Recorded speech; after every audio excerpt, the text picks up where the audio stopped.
Sangre Geek, Sangre Geek. Sangre Geek, Sangre Geek. Sangre Geek, Sangre Geek. Sangre Geek, Sangre Geek. Sangre Geek. Buenas, sean bienvenidos a una nueva transfusión de Sangre Factor Geek, la que no sabían que necesitaban, pero que les resultará absolutamente irresistible. Yo soy su profesor, y antes de comenzar, quiero recordarles que acá abajo en la descripción pueden encontrarnos en todas nuestras redes. Recuerden que estamos en Telegram, estamos en YouTube, Spotify, Evox o cualquiera sea su plataforma de podcast favorita.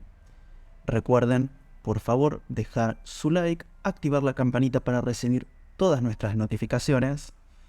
Y sin más que decir, tomen asiento, relájense, agarren unas papitas, un café, un mate o, por qué no, una buena cerveza y disfruten del podcast del día de hoy.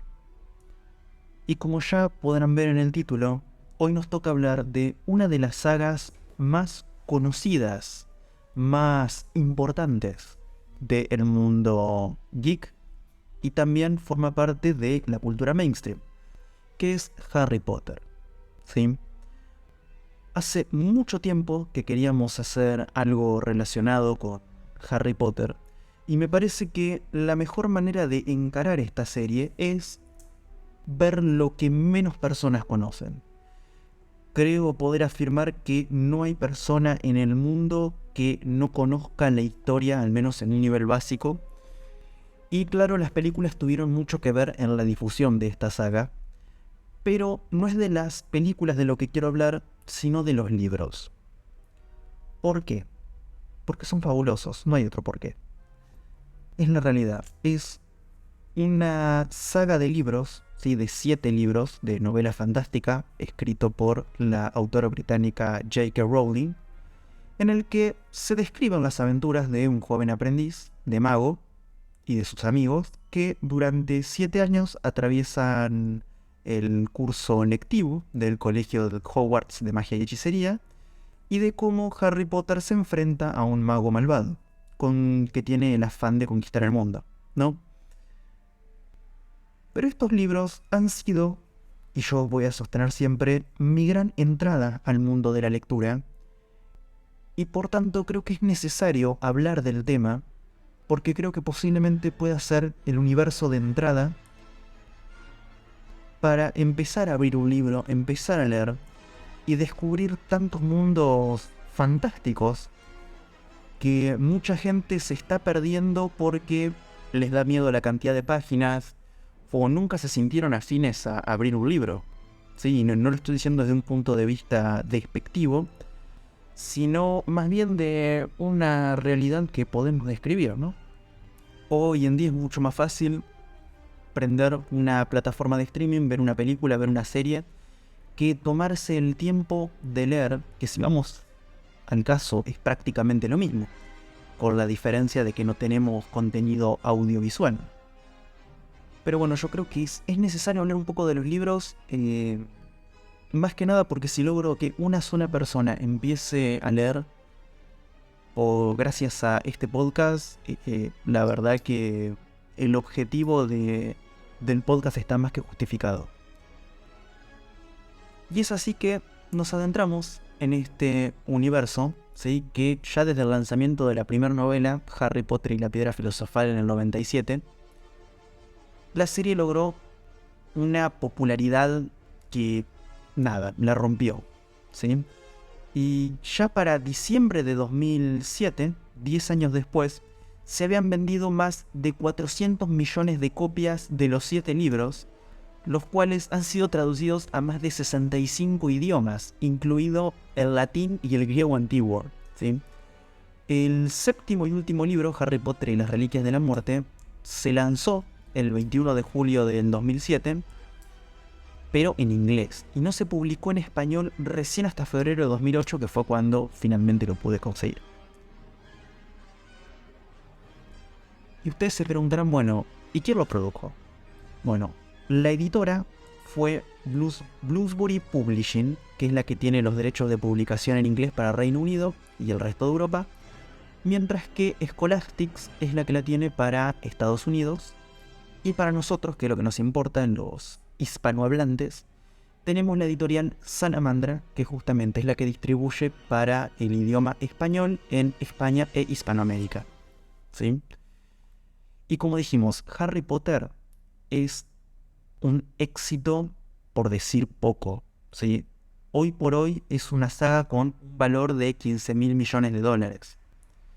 Y Rowling fue la primera escritora en la historia de la humanidad en alcanzar los 1.000 millones de dólares en conceptos de ganancia gracias a su trabajo, ¿sí?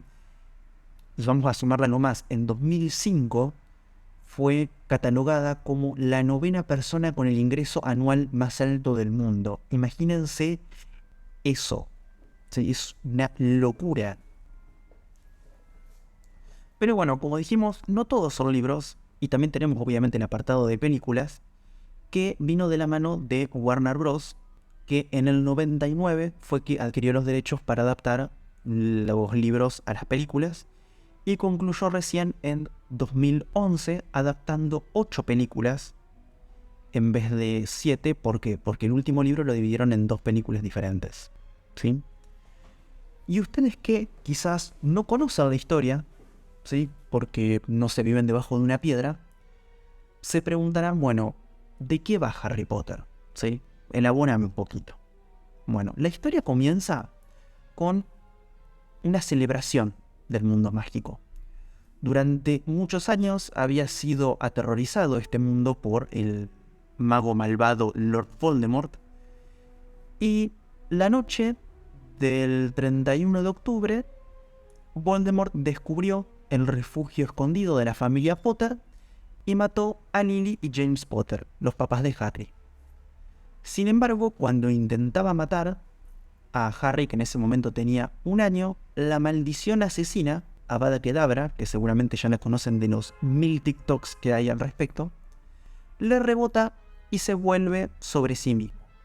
Entonces, el cuerpo de Voldemort queda absolutamente destruido, pero ¿qué es lo que sobrevive? Su espíritu. Entonces queda ahí en un duermevela que no está ni muerto ni vivo. Y por su parte, a Harry lo único que le queda de este encuentro fue una cicatriz en forma de rayo en la frente, ¿sí?, que es el único remanente físico de la maldición. Entonces Harry se vuelve el único superviviente a esta maldición asesina, el primero a lograrlo, y a raíz de la misteriosa derrota de Voldemort, el mundo mágico comienza a llamarlo Harry Potter el niño que vivió, o el niño que sobrevivió según la traducción española.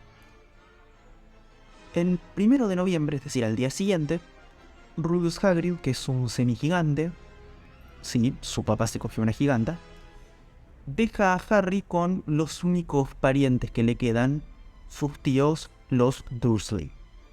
Estos son Vernon, Petunia y el hijo de ambos, que se llama Dudley, que es un nene obeso y malcriado.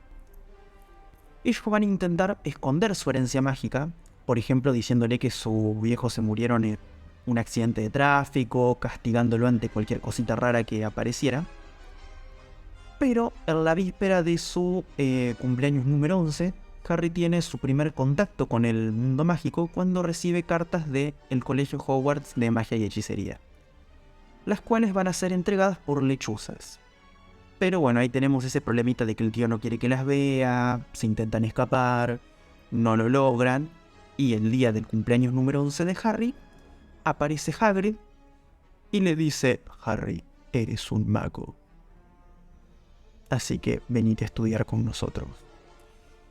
Y a partir de ese momento, Harry pasa la mayor parte de su tiempo en este colegio que se llama Hogwarts, donde vive un montón de aventuras relacionadas con el segundo ascenso al poder de Voldemort, que continúa ahí con sus planes de dominar al mundo.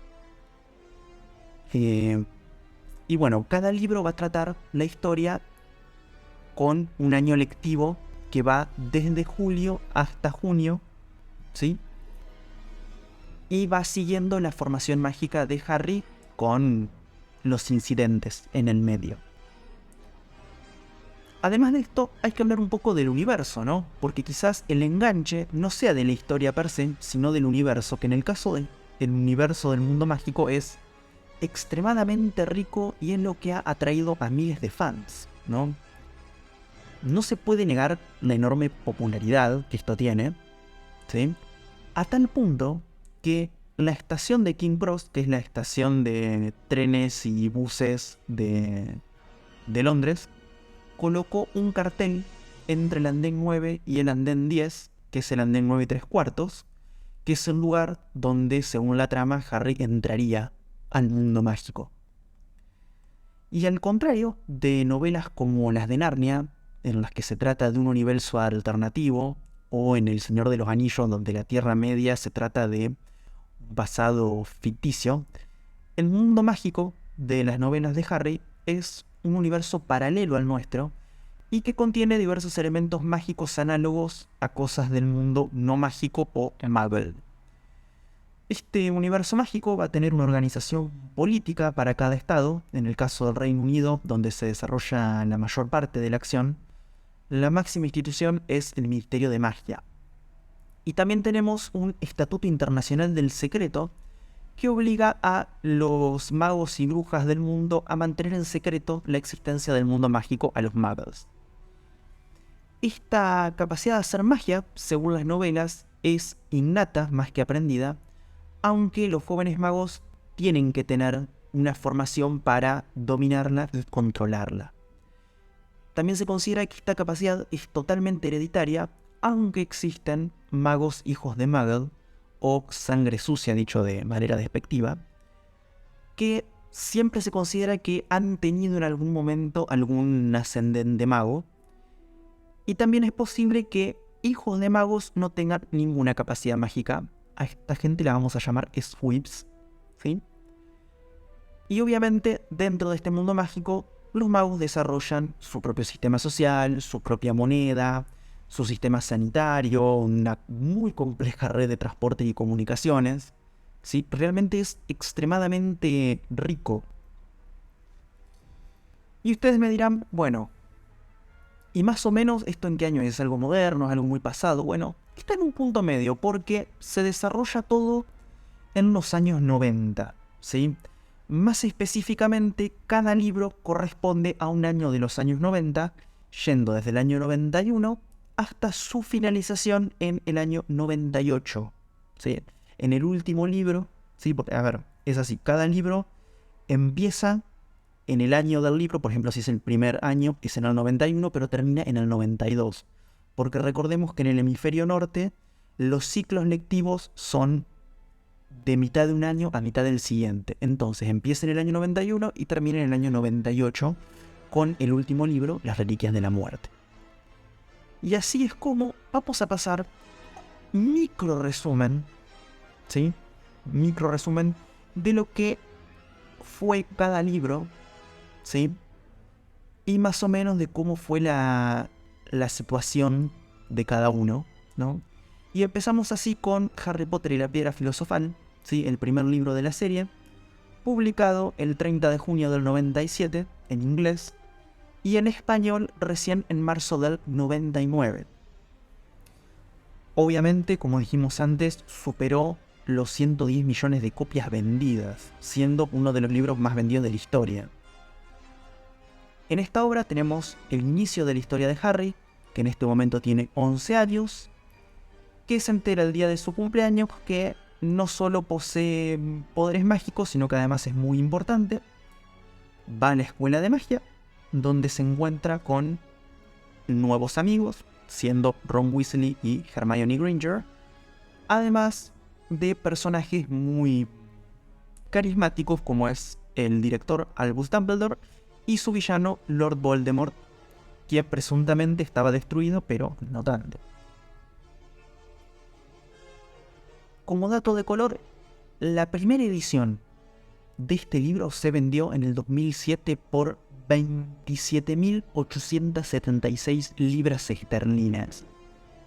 Para que ustedes se den una idea, una Big Mac sale entre 2 y 5 libras. Así que imagínense la cantidad de hamburguesas que vale ese libro. pasamos al segundo libro, Harry Potter y la Cámara Secreta, publicado el 2 de julio del 98 en inglés y en español en octubre del 99. En este libro, antes de empezar su segundo curso, Harry empieza a darse cuenta de que hay alguien que no quiere que vuelva a Hogwarts. A pesar de ello, logra volver al colegio mágico junto con sus amigos, descubre la historia de una cámara secreta que aparentemente se volvió a abrir después de 50 años, ocasionando varios estragos. Y todo el mundo cree que el que abrió esta cámara es Harry, ¿sí? En este segundo año en Hogwarts se introduce la figura de un elfo doméstico, ¿sí? Que además de revelar un poco del pasado de Voldemort a través de su diario personal, va a formar lo que viene a ser uno de los personajes más queridos de este universo, además de que el diario es una pieza fundamental en el desarrollo del argumento futuro. A esto se incluyen otros personajes que también van a ser muy relevantes, como Lucius Malfoy a modo de enemigo y Arthur Weasley, que es el papá de los Weasley, que también va a ser una especie de figura paterna para Harry en su infancia. Pero nada, sin más que decir, pasamos a el tercero. En este tercer libro, Harry Potter y el prisionero de Azkaban, publicado el 8 de julio del 99 en inglés. Mientras tanto, este libro se publicó en el año 2000, en abril de 2000 en español. Se van a introducir figuras como Remus Lupin y Sirius Black. Este último se escapó de la prisión de Azkaban y Lupin como profesor. Y Sirius en este libro intenta matar a Peter Pettigrew, un supuesto héroe, pero no tanto, que termina siendo un gran villano. Y lo más relevante de este libro es que no aparece Voldemort, ¿sí? De hecho, es el único libro de la serie en el que no aparece para nada, de ninguna manera, ¿sí? Este libro fue muy importante porque es el que ganó el premio Costa y el premio Bram Stoker, lo que lo ubica como uno de los libros fantásticos más laureados, más premiados de los últimos años. Así llegamos al libro 4, Harry Potter y el Cáliz de Fuego, publicado en inglés el 8 de julio del año 2000 y en español en marzo de 2001. También ganadora del premio Hugo en la mejor novela en 2001. Y en esta ocasión se narra la participación de Harry Potter en el torneo de Tres Magos, lo cual termina en el resurgimiento de Voldemort, ¿sí? Lo que es algo importante para entrar ya en la segunda parte de esta saga, que es la lucha contra Voldemort propiamente dicho y su vuelta al poder. En el quinto libro, Harry Potter y la Orden del Fénix, es con sus casi 88 páginas en su edición inglesa, el libro más largo de toda la serie, un hecho que la misma autora lo considera un defecto, los fans no tantos, aunque debo decir que no es para nada mi libro favorito, y fue publicado en inglés el 21 de junio del 2003 y en español el 21 de febrero de 2004. La edición a cargo de la editorial Salamanca contó de 3 versiones, ¿sí? Una para España, otra para el Cono Sur y otra para Colombia, México y Estados Unidos, ¿sí? Esta distinción se hizo para respetar algunas de las particularidades del lenguaje regional y bueno, más que nada adaptarse al fan, ¿no? Porque es lo que queremos, que el fan esté contento. En este quinto libro, Harry debe enfrentarse tanto a un Voldemort resurgido como al resto del mundo mágico que se niega a creer que esto que está sucediendo es algo cierto. Empezando por el gobierno, que es el Ministerio de Magia. Ellos van a nombrar a Dolores Umbridge como nueva directora de Hogwarts y junto con algunos personajes extra como Luna Lovegood y Bellatrix Lestrange, que son personajes destacadísimos en la entrega, se va a desarrollar esta historia y justamente estos personajes que yo nombré van a ser extremadamente reconocidos para los fans, sobre todo Luna, con el cual hay demasiadas personas que se identifican. Pero bueno, se ve que la locura es contagiosa. En el caso de el sexto libro, Harry Potter y el misterio del príncipe en español, ¿por qué lo digo en español? Porque en la versión inglesa es el príncipe mestizo su traducción directa. Lo cual creo que es algo totalmente desafortunado porque considero que el título en inglés es infinitamente superior. Se publicó en inglés el 16 de julio de 2005, presentado por Rowling en una rueda de prensa, y por su parte en español fue publicado en febrero de 2006 con una tirada de más de 1 millón de ejemplares.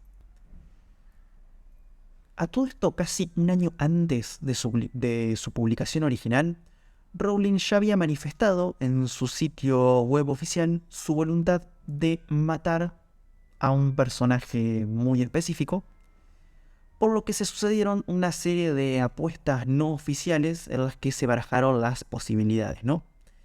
En esta sexta entrega, Harry se topa con un antiguo libro de texto de pociones lleno de anotaciones y recomendaciones firmadas por un misterioso príncipe, valga la redundancia, al mismo tiempo que recibe clases particulares por el propio director del colegio, que le hace conocer momentos del pasado de Voldemort para así enseñarle lo que son los Horrocrux. Si ustedes se preguntan, bueno, ¿qué es un Horrocrux? Es el MacGuffin de esta historia, es lo que tienen que conseguir para poder matar al villano maloso. Básicamente cosas de gran valor que poseen fragmentos del alma de el Señor Oscura. Al final del libro, el profesor Severus Snape, cuya lealtad estuvo en duda durante toda la serie, asesina a Dumbledore, y la frase Snape kills Dumbledore, que sería el inglés para Snape mata a Dumbledore, se convirtió en un fenómeno de internet que impulsó todo tipo de videos gráficos y enojo por parte de los fans, porque resulta que hay gente que le molestan los spoilers. No sé si sabían, y yo acabo de tirar como 20, pero no importa, se joden, porque ya pasaron 20 años. Así que nada, realmente hubo gente muy violentada con el hecho de descubrir que Snape mató a Dumbledore, al punto de que lloraban en las redes sociales. Yo recuerdo haber visto videos en YouTube de gente llorando porque le habían dicho el final. O sea, ¿qué tan copo de nieve tenés que ser? Pero bueno, pasando a la séptima y última novela, Harry Potter y las Reliquias de la Muerte, fue publicada en julio de 2007 y en español en febrero de 2008, con una tirada inicial de 1,5 millones de ejemplares, batiendo los récords de ventas con más de 11 millones de copias vendidas en las primeras 48 horas solamente en Reino Unido y Estados Unidos. A todo esto, no sé si les conté, pero la marca anterior de ventas la tenía el libro anterior, Harry Potter y el misterio del príncipe. Pero bueno, este último libro narra los acontecimientos que siguen directamente después de la muerte de de Dumbledore, en los que Voldemort finaliza su ascenso al poder, logra dominar el Ministerio de Magia, y por lo tanto Harry y sus amigos deciden no asistir a su último año en Hogwarts, dejan el colegio, para ir en búsqueda de los Horrocrux que faltan. Y finalmente se lleva a cabo una mega batalla en Hogwarts entre la Orden del Fénix, los alumnos y profesores del colegio por un lado, y Voldemort y sus aliados por otro. Obviamente, la novela finaliza con Voldemort muerto, los buenos ganando, y nos presentan un epílogo donde se cuenta el futuro de los personajes supervivientes 19 años después del enfrentamiento, mostrando cómo cada uno de ellos formó su vida, siguió con su proyecto, ¿no? A todo esto ustedes me van a decir, ¿eso solo nomás? Bueno, eso solo nomás no. porque Rowling escribió 3 libros más. Pero estos libros se hicieron más con un carácter benéfico y para ampliar el mundo. El primero de ellos fue Animales Fantásticos y dónde encontrarlos. Quizás ustedes recuerden este título por la película. Bueno, yo les cuento que no tiene nada que ver con la película. De hecho, es un libro de texto que usan los estudiantes de Hogwarts, pero sí está escrito por el protagonista de las películas, Newt Scamander, que es un afamado magizólogo, en el cual describe y analiza las distintas criaturas mágicas que habitan en el mundo. ¿Sí? Además, lo que tiene de particular este libro es que tenemos pequeñas anotaciones al margen hechas por tanto Harry como Ron, lo cual creo que le agrega muchísimo sabor a este libro. El siguiente es Quidditch a través de los tiempos, ¿sí? Que fue publicado en forma conjunta con el libro anterior en el año 2001 y persiguió también los mismos fines benéficos. En este caso se trata de un manual sobre reglas e historia del Quidditch, que es el deporte más popular entre los magos, y aunque en la serie aparece como un regalo de Navidad de Hermione a Harry, el libro está diseñado como un ejemplar de la biblioteca de Hogwarts, con un aspecto algo ajado, con una pegatina que detalla a los alumnos que lo solicitaron en años anteriores, lo cual, insisto, agrega muchísimo sabor a la historia. El último de estos libros oficiales es Los cuentos de Beden el Bardo. Este libro fue escrito a finales de 2007 como una despedida de la serie por parte de la autora, y como dato, solo se hicieron 7 copias manuscritas e ilustradas por Rowling, de los cuales 6 fueron regaladas y una fue subastada en Londres. ¿Sí? ¿Quieren saber cuánto costó? Bueno, casi 2 millones de libras esterlinas. ¿Sí? Obviamente son productos de lujo y cada uno estaba forrado en cuero marroquí con adornos en plata e incrustaciones de piedras semipreciosas. ¿Sí? Este libro es un libro ficticio del mundo mágico, parecido a lo que sería para nosotros los hermanos Grimm, en el cual se cuentan fábulas con una intención de enseñarle cosas a los nenes del mundo mágico. ¿Sí? Pero bueno, toda esta historia, ¿sí?, de todos estos libros que se escribieron, tiene un trasfondo. ¿Sí? Porque, como comprenderán, nada de esto se escribe de un día para el otro. El desarrollo total de la serie de Harry Potter funcionó durante casi 17 años. Y la autora nos cuenta, en su sitio web, que la idea se le ocurrió en 1990, viajando en el tren de Manchester a Londres, y que de repente, ¡pum!, se le metió la idea en la cabeza de un nene que va a un colegio de magia, que va en tren, y ahí fue cuando empezó la locura. Ella, en el año 95, fue que terminó el primer manuscrito de Harry Potter y la Piedra Filosofal, y lo empezó a mandar a un montón de agentes diferentes. Ninguno la quería representar, hasta que al final uno sí quiso y empezó a mandarlo a diferentes editoriales. A todo esto, ninguna quería ese libro porque muchos lo consideraban muy infantil o muy avanzado o demasiado fantasioso o no lo suficiente. Siempre le faltaba 5 para el peso. Hasta que al final la novena editora a la que envió el libro, que fue Bloomsbury, le ofreció a Rowling un adelanto de 2.500 libras esterlinas para su publicación. ¿Sí? Y ahí fue cuando agarró viaje. Empezó a sacar un libro detrás de otro. Y también es interesante que cada uno de estos libros va creciendo con el lector, ¿sí?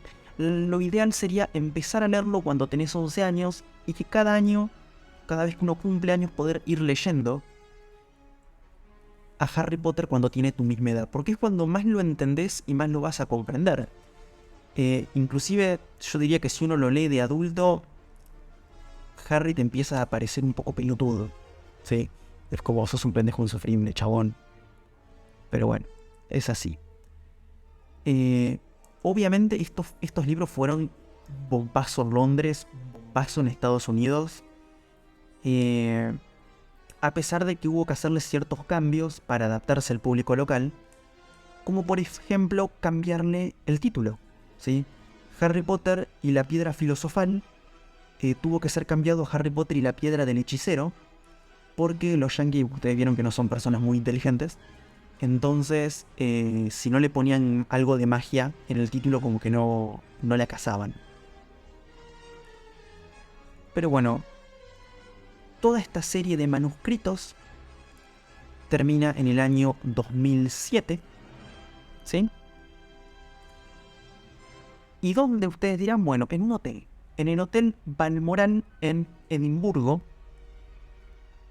el 11 de enero de 2007. Y de hecho, Rowling escribió debajo de un busto del dios griego Hermes. J.K. Rowling terminó de escribir Harry Potter y las Reliquias de la Muerte en esta habitación, la 652, el 11 de enero de 2007, cosa que va a quedar para la posteridad.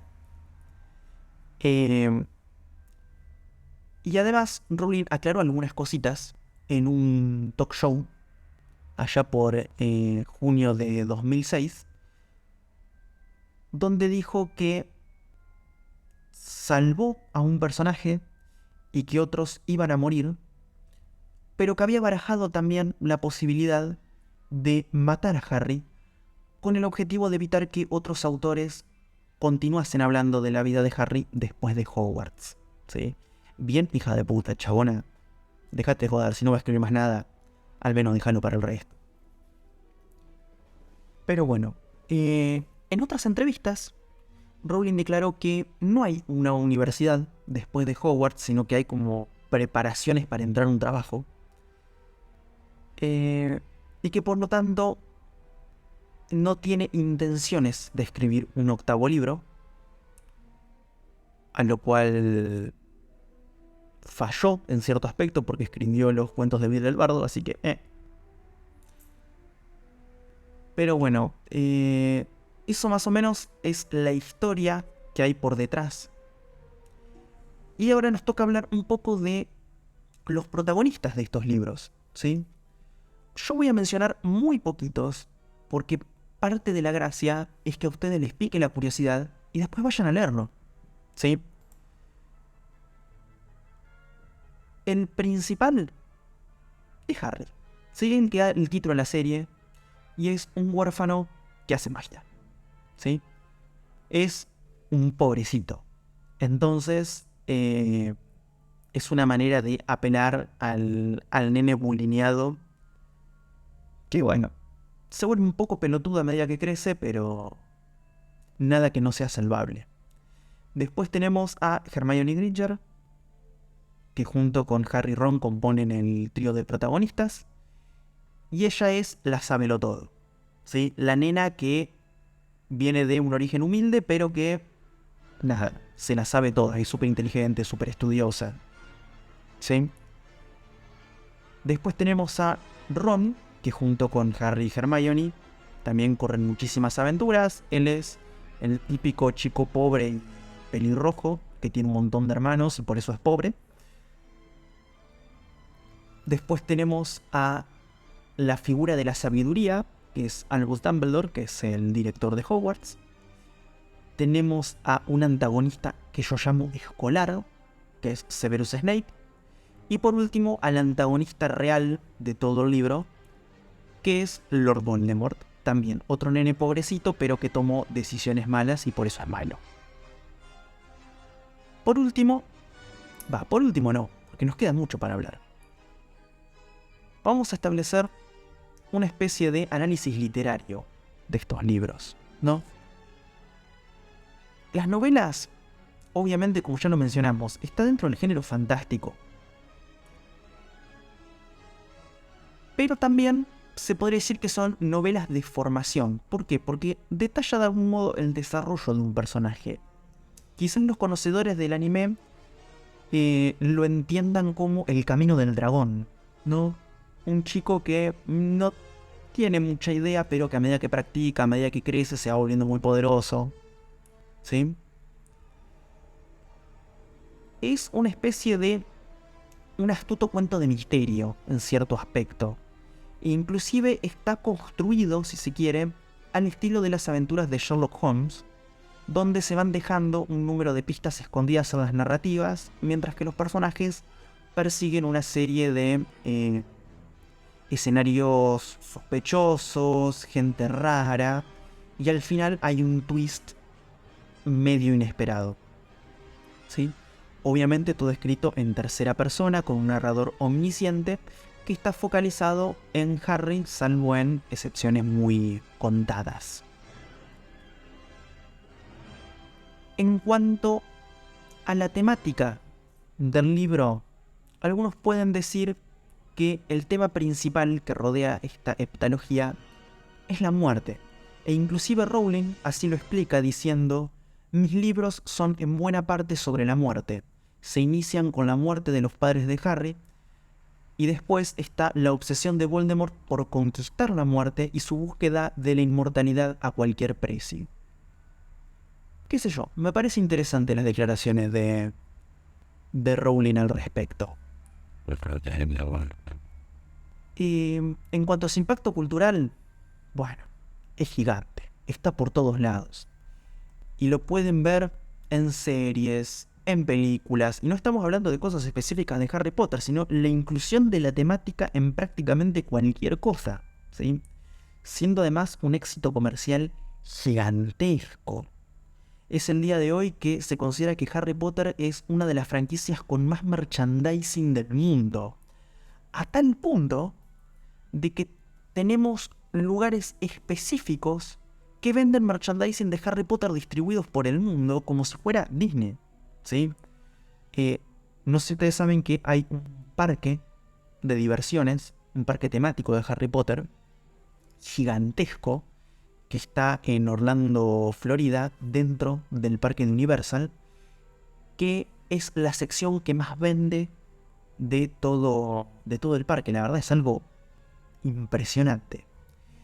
Y obviamente todo lo que es tan impresionante no está ajeno a las críticas, siendo una de las principales que es algo muy simple.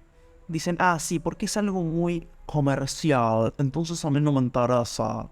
Bueno, está bien, pinche unicornio especial, estoy seguro de que a vos te gusta leer libros escritos en un baño de Ucrania en plena guerra, pero Harry Potter cumple con lo que es un libro infantil que crece con el lector, que obviamente al ser una historia tan grande tiene agujeros argumentativos, pero que su función principal es entretener. Entonces lo cumple, y es fantástico. Entretiene, es lo que tiene que hacer. Y justamente todas estas críticas es como, dale. Yo entiendo, no es una obra profunda con super dilemas y bla bla bla. Pero dale, dejate de joder un libro para leer. Disfrútalo y ya está. Además de esto, tenemos a todo un grupo de gente con materia fecal en su cabeza que dice, ¡ay, es satánico! Bueno, no. Habla de magia, pero no tiene nada que ver con el satanismo. De hecho, creer que tiene que ver con el satanismo es no haber leído el libro, ¿sí?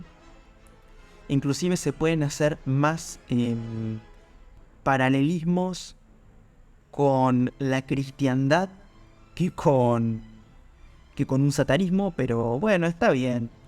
Hay cada unicornio especial dando vueltas por el mundo que mira si te vas a ofender por cada copo de nieve. Dale. Y obviamente J.K. Rowling ha traído mucha atención negativa sobre su persona por algunos tweets que se le han filtrado. Algunos dicen sacados de contexto, otros que no. Pero a ver, yo es algo que voy a repetir siempre. No se puede evaluar una obra por su autor. todos podemos estar de acuerdo con que Elvis era un músico maravilloso y sin embargo era un drogón de primera instancia que le pegaba a la mujer. ¿O quieren algo más reciente? Maradona. Maradona como futbolista fue genial. Como persona era un hijo de la gran puta. Y ¿qué? ¿Vas a desmerecer lo que hizo como futbolista? No. La obra va más allá del artista. Y creo que la obra de Rowling, aun con sus defectos, es magnífica. Sí. Tan magnífica que es uno de los libros más traducidos después de la Biblia. Está traducida a más de 65 idiomas. Sí. Imagínense la cantidad de personas que lo quieren leer. ¿Está? Y no solo leer, porque esto tenemos un montón de adaptaciones. Tenemos audiolibros, ¿sí? Pueden entrar a Spotify y pueden encontrarlos. Realmente están muy buenos. Inclusive en YouTube hay muy buenos audiolibros si no quieren verlo por Spotify. Obviamente las películas que ya las mencionamos y que ya las conocen y creo que es el producto más conocido. Tenemos el parque temático, obviamente, con toda su merchandising que es gigantesca. Y tenemos también una gran cantidad de juegos. Sí, principalmente de la mano de Electronic Arts, EA Games, que ha lanzado 8 videojuegos basados en la trama de las películas y las novelas, cada uno con su propia adaptación según su consola. Después se sacó también un juego de simulación de Quidditch, que es Harry Potter Quidditch World Cup. Tenemos las producciones de Lego, que produjo varios videojuegos basados en este estilo tan particular. Wizard of the Coast creó también un juego de cartas coleccionables similar al Magic, ¿sí? Inclusive este juego de cartas llegó a ser el segundo juguete más vendido de Estados Unidos en el año en el que salió. Y por último, y yo creo más importante, es el juego AAA que salió este año, Hogwarts Legacy, el cual nos permite ponernos en la piel de un estudiante de Hogwarts en el siglo XIX, poder recorrer el castillo, poder recorrer las inmediaciones. Y la verdad creo que es una de las mejores historias que ha habido en relación a Harry Potter. Creo que es el mejor juego que salió de Harry Potter hasta el momento. La mejor adaptación, si se quiere, para mi gusto. Independientemente de sus fallas técnicas o de diseño, que eso quizás daría para hablar en otro podcast más a detalle. Pero que recomiendo a cualquiera que tenga el tiempo de jugarlo. No lo compren, no vale la pena, pero lo pueden descargar pirata, ¿sí? Sí, estoy incitando a la piratería. Pero realmente creo que vale la pena jugarlo en algún momento. No sé si pagarlo, pero sí jugarlo. Creo que es una experiencia absolutamente divertida y que vale la pena. ¿Sí? Y bueno, eso es una cobertura general del universo de Harry Potter. Si quieren que hagamos más contenido al respecto, por favor, escríbanos. Ya saben, en Telegram o acá por abajo en YouTube o en iVoox nos dejan el comentario si quieren saber más al respecto, quieren detalles.